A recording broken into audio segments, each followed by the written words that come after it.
Joining us now, Brad Garlinghouse is the CEO of the cryptocurrency developer Ripple. Ripple's XRP token has surged more than 500% this year. Brad, nice to have you here. Thanks for having me. First of all, just tell people what exactly Ripple does, because it's not just the currency, also you're very involved in blockchain. Absolutely.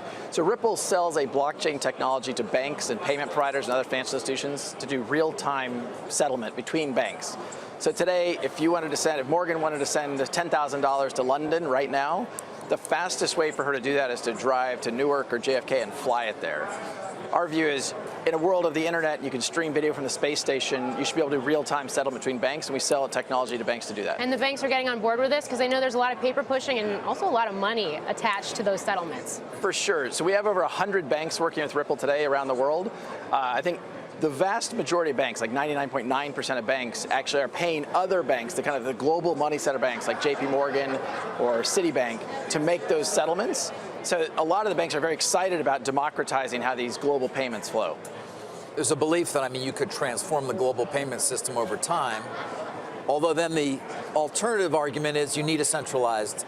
You can't have it decentralized, that it actually benefits from efficiencies. I would assume you come down in the latter. Yeah, for sure. I think anytime you can do something without that central counterparty, you're going to reduce friction, which is measured by time, cost, speed. So by removing that central counterparty and going direct from point to point, you can skip going from the Bank of David to the Bank of Morgan to the Bank of Mike. You just go directly to the Bank of Mike.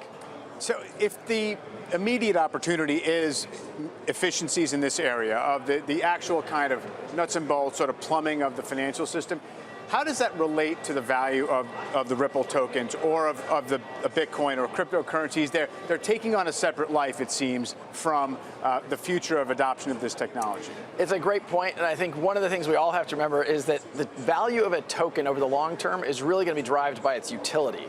What problem is it solving? How big is that problem? How many customers do you have?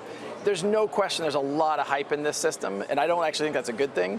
For Ripple, we use this digital asset called XRP to settle liquidity needs between banks. So today, there's $27 trillion parked at different banks around the world so they can make payments between each other. Our view is you can use a digital asset like XRP to do that in real time.